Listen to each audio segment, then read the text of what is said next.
the requirement of the people. I am giving them a flexible way of transitioning towards a simpler, easier and easy to comply system. Prime Minister Modi has been very clear from the beginning that we need to provide simpler system. अगर मैं आपको एक सवाल करूं कि आप जो एक स्टॉक मार्केट या म्यूचुअल फंड में इन्वेस्टमेंट करते हैं उसके ऊपर आपको लॉन्ग टर्म कैपिटल गेन 12.5% की जगह आपको जो टैक्स है वो आपके इनकम स्लैब की तरह से काटा जाए तो आपको कैसा लगेगा, आपका क्या रिएक्शन होगा, जरूर आप कमेंट में बताइए। 1 अप्रैल 2025 ये डेट बहुत अच्छे से याद कर लीजिए क्योंकि 1 अप्रैल 2025 के बाद आपको एक नया कोड आने वाला है, नया टैक्स रेजिम आने वाला है। बिकॉज जो सदियों से पुराने इनकम टैक्स 1961 एक्ट जो अभी तक चलते आ रहा है उस टैक्स को, इस एक्ट को कंप्लीटली हटा दिया जाएगा और इसके जगह पे लाया जाएगा डीटीसी, डायरेक्ट टैक्स कोड। ये गवर्नमेंट लाने का सोच रही है और हो सकता है कि ये आपको 1 अप्रैल 2025 के बाद देखने को मिलेगा। मतलब फाइनेंशियल ईयर 2026 में आपको जो हमारा पुराना टैक्स रेजिम था, इनकम टैक्स 1961 एक्ट को हटा के डीटीसी, डायरेक्ट टैक्स कोड आने की संभावना है। अभी ये बात चल रही है, हो सकता है ये गवर्नमेंट पेश कर सकती है अगले बजट में, तब आपको ये देखने को मिल सकता है। तो सबसे पहले हम समझेंगे आखिर में डीटीसी है क्या, गवर्नमेंट डीटीसी को क्यों लाना चाहती है, अगर डीटीसी आता है तो हमारे ऊपर क्या इंपैक्ट आने वाला है। उसके बाद हम समझेंगे कि डीटीसी लाने के बाद, डायरेक्ट टैक्स कोड लाने के बाद हमारे स्टॉक मार्केट और म्यूचुअल फंड इन्वेस्टमेंट में क्या इंपैक्ट आने वाला है। अगर हम डीटीसी लाता है गवर्नमेंट और उसके बाद हमारा जो म्यूचुअल फंड और स्टॉक मार्केट में इन्वेस्टमेंट है उसके ऊपर कैसा टैक्स लगेगा, हमारा जो रिटर्न है, लॉन्ग टर्म कैपिटल गेन है, उसके ऊपर टैक्स का क्या इंपैक्ट आने वाला है और हमारे ऊपर होल इन्वेस्टमेंट के ऊपर क्या इंपैक्ट आने वाला है, ये पूरी बातें हम इस वीडियो में समझने वाले हैं। तो वीडियो होने वाली है बहुत इंफॉर्मेटिव, तो वीडियो को आखिर तक जरूर देखिएगा और चैनल को सब्सक्राइब जरूर करिएगा। अभी कुछ टाइम पहले मैंने डीटीसी का बात किया, टैक्स का बात किया, टैक्स जो कि इनकम टैक्स 1961 एक्ट ये सदियों से चालू हुआ है, सदियों से आ रहा है। मतलब 1961 से शुरू हुआ था जो 2025 के एंड में खत्म हो जाएगा, तो उसके बाद हमें शायद डीटीसी देखने को मिल सकता है। अब क्या था ना, इतने सालों में बहुत बार हर साल कुछ ना कुछ बदलाव आते रहे, टैक्स में चेंजेस आते रहे, तो वो टैक्स में चेंजेस आने की वजह से वो इंपैक्ट में भी आते गए और वो लागू होते गए। जैसे कि हमने देखा होगा कि ओल्ड टैक्स रेजिम और न्यू टैक्स रेजिम ये भी हमें देखने को मिला। तो न्यू टैक्स रेजिम में जो भी नया आता था उसमें हम ऐड ऑन करते थे और वो टैक्स रेजिम लागू हो जाता था। बट अभी क्या होगा ना, तो डीटीसी आ जाएगा तो हमें ये जो प्रीवियसली था, जो ओल्ड टैक्स रेजिम था, न्यू टैक्स रेजिम था, तो उसमें बार बार बदलाव लाने की वजह से वो कॉम्प्लिकेटेड हो गया था, ये कॉम्प्लेक्स हो गया था। जो आम जनता थी उसको टैक्स रेजिम समझ में नहीं आता था, वो टैक्स तो भरता था बट वो कैसे भरना है, क्या भरना है और एक्चुअल में क्या भरना है उसको समझ में नहीं आता था। तो इस चीज को सिंप्लिसिटी करने के लिए, सभी को क्लैरिटी लाने के लिए गवर्नमेंट का यह मानना है कि वो डीटीसी लाए, डायरेक्ट टैक्स कोड को लाए और वो सभी के लिए सिंपल हो, आसान हो और सभी लोगों के लिए भरने के लिए वो चीज इजीली अवेलेबल हो सके। अभी हमारे जो फाइनेंस मिनिस्टर है उनका यह मानना है कि लोगों को old tax regime, new tax regime भरते टाइम बहुत प्रॉब्लम्स फेस रहते थे, कॉम्प्लिकेटेड होता था। तो अब वो मान रहे हैं कि डीटीसी लाने के बाद ये चीज, टैक्स सिस्टम बहुत सिंपल हो जाएगा, सभी के लिए इजी हो जाएगा। उनका यह मानना है कि 2023 के डेटा के हिसाब से अभी तक ओनली 2% लोग ही टैक्स भरते थे, बट अगर हम डीटीसी लाते हैं तो हो सकता है यह डेटा जो हमारा वो 7% से 8% तक हो सकता है। मतलब 7 से 8% लोग टैक्स भर सकते हैं। तो ये सबसे बड़ा इंपैक्ट आने वाला है, ये बड़ा बदलाव होने वाला है डीटीसी में लाने के बाद कि लोग टैक्स भरना शुरू करेंगे, उनको सिंप्लिसिटी मिल जाएगी कैसे टैक्स भरना है और उनको इजीली अवेलेबल भी हो जाएगा। अब अगर फाइनेंस मिनिस्टर का कहना है कि ये सिंपल हो जाएगा, तो मेरा ये कहना है कि अगर हम अभी तक आम जनता को जीएसटी लाया था तो जीएसटी अभी तक समझ नहीं आया कि वो कैसे कट रहा है, कैसे भरा जा रहा है। हो सकता है कि अगर जीएसटी ना समझ आए तो लोगों को डीटीसी भी समझ में नहीं आएगा और वो कॉम्प्लिकेटेड चीजों की जगह वो और कॉम्प्लेक्स हो जाएगा। शायद लोगों को कैसे भरना है, कैसे अप्लाई करना है वो भी समझ में प्रॉब्लम आ सकती है। यहां पर हमें और एक चीज, इंपॉर्टेंट चीज देखने को मिल रही है जो कि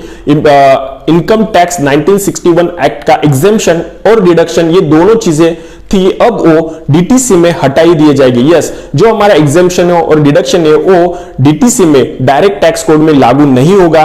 तो एक और एक अपने को देखने को मिल सकता है और ये इंपैक्ट पूरा मार्केट पे आ सकता है कि कैसे हमें वो लागू किया गया था, अब वो ना लागू करने की वजह से हमारे इनकम जो स्लैब रहेंगे, हमारा जो टैक्स रिटर्न भरने का प्रोसेस रहेगा, उस पर कैसा इंपैक्ट आने वाला है, वो भी आने वाले समय में हमें पता चलेगा। अभी जो पूरा डेटा है और वो जो डीटीसी डायरेक्ट टैक्स कोड आने वाला है, इसका मतलब है हमने जो भी पॉलिसी लेके रखी है, शायद हो सकता है एलआईसी की पॉलिसी ली है, किसी ने हेल्थ इंश्योरेंस लेके रखा है, किसी ने टर्म इंश्योरेंस, लाइफ इंश्योरेंस लेके रखा है, तो इन सारी पॉलिसीज पे हमें इनकम टैक्स 1961 एक्ट में कोई भी टैक्स नहीं देना था। बट अगर डीटीसी आता है और डीटीसी लागू होता है तो इन सारी प्रीवियस की जो भी आपकी पॉलिसी, उनके ऊपर फ्लैट 5% टैक्स आपको देना पड़ेगा। गवर्नमेंट आपसे, आपकी ओर से फ्लैट 5% टैक्स यहां पे जरूर लेगी। अभी तक हमने समझा कि डीटीसी होता क्या है, गवर्नमेंट डीटीसी को लाना क्यों चाहती है, अगर डीटीसी आता है तो हमारे ऊपर क्या इंपैक्ट पड़ेगा, इस वीडियो में अभी तक हमने ये समझ लिया है। बट आगे हम बात करते हैं कि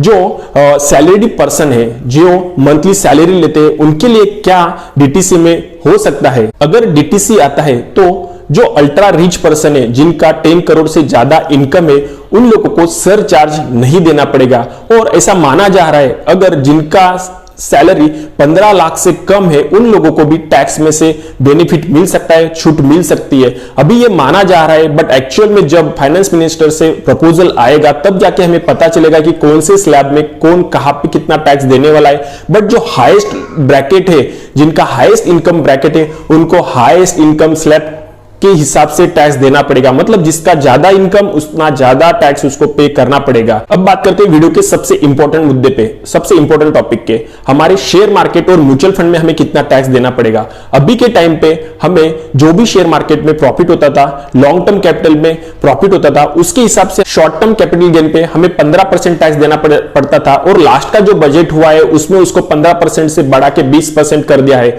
और जो लॉन्ग टर्म कैपिटल गेन था उसमें हमें 10% टैक्स देना पड़ता था, जो कि अभी 10% से बढ़ा के 12.5% कर दिया है। अब डीटीसी आने के बाद आपका जो इनकम है, आप जो भी इन्वेस्टमेंट थ्रू लॉन्ग टर्म और शॉर्ट टर्म में जो भी गेन कर रहे हैं, उसको आपको इनकम स्लैब कंसीडर किया जाएगा, एज अ रेगुलर इनकम आपको कंसीडर किया जाएगा। और इसमें अगर आप हाईएस्ट ब्रैकेट में आते हैं, हाईएस्ट इनकम ब्रैकेट में आते हैं, 35 लाख 35% आपको देना पड़ेगा।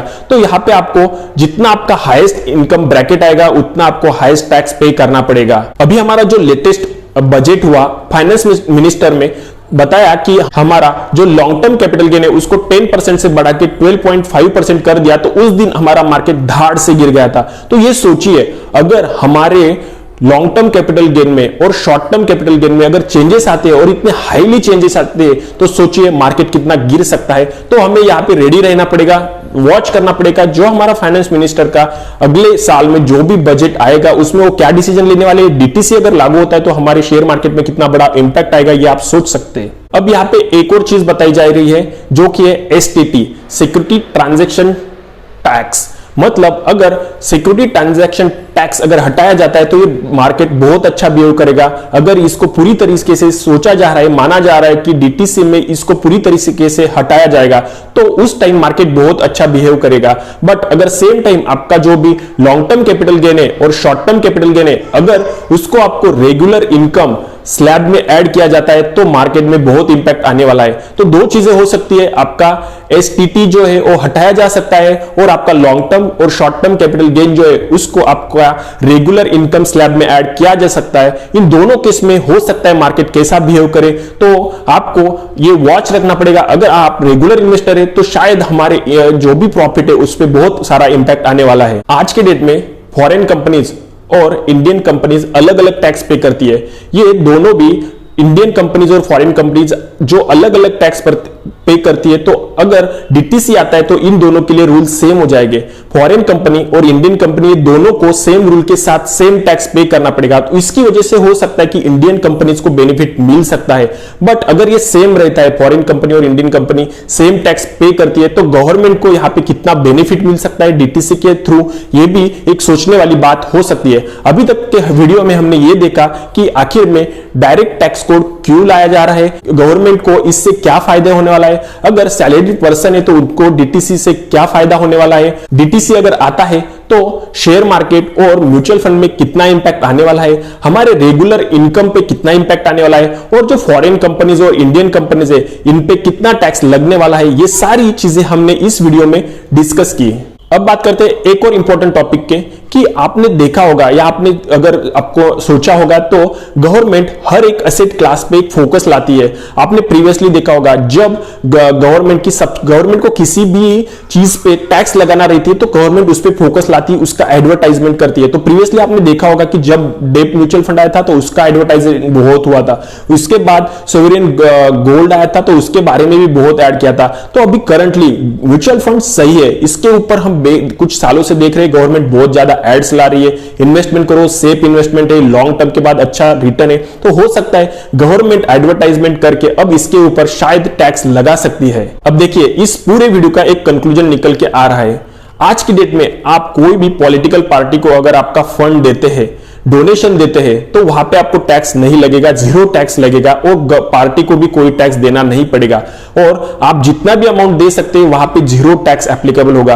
बट जो भी आपने लंबे समय के आपके फ्यूचर के लिए, आपके सेफ्टी के लिए, आपके फैमिली प्लानिंग के लिए जितना इन्वेस्टमेंट किया था, हो सकता है आपने हेल्थ इंश्योरेंस लिया हो, टर्म इंश्योरेंस लिया हो, कोई पॉलिसी ली हो सकती है, या तो फिर आपने स्टॉक मार्केट में, म्यूचुअल फंड में इन्वेस्टमेंट किया हो ताकि आपको लंबे समय के बाद 50 लाख रुपए, 1 करोड़ रुपए मिल सके। अब जो इनकम आएगा उसके ऊपर अगर आपको फ्लैट 20% या 30% टैक्स देना पड़ेगा तो ये कितना पेनफुल है भारत में, ये सभी लोगों के लिए कितना तकलीफ देगा जो कि लंबे समय से उन्होंने अपने फ्यूचर के लिए जो पैसा कमाया था और वो आपको टैक्स तो गवर्नमेंट को देना पड़ेगा। तो ये एक सोचने वाली बात है। तो ये था आज का हमारा वीडियो। डीटीसी आने के बाद क्या इंपैक्ट हो सकता है, डीटीसी आने के बाद एक मिडिल क्लास पर्सन पे कितना इंपैक्ट हो सकता है, तो हमने ये सारा इस वीडियो में जाना। आपको अगर वीडियो अच्छी लगी हो तो वीडियो को लाइक जरूर कर दीजिए, चैनल पे नए हो तो चैनल को सब्सक्राइब जरूर कर दीजिए। तो मिलते हैं नेक्स्ट एक और वीडियो में एक और इंटरेस्टिंग टॉपिक के साथ। तब तक के लिए अपना ख्याल रखना। Best of luck.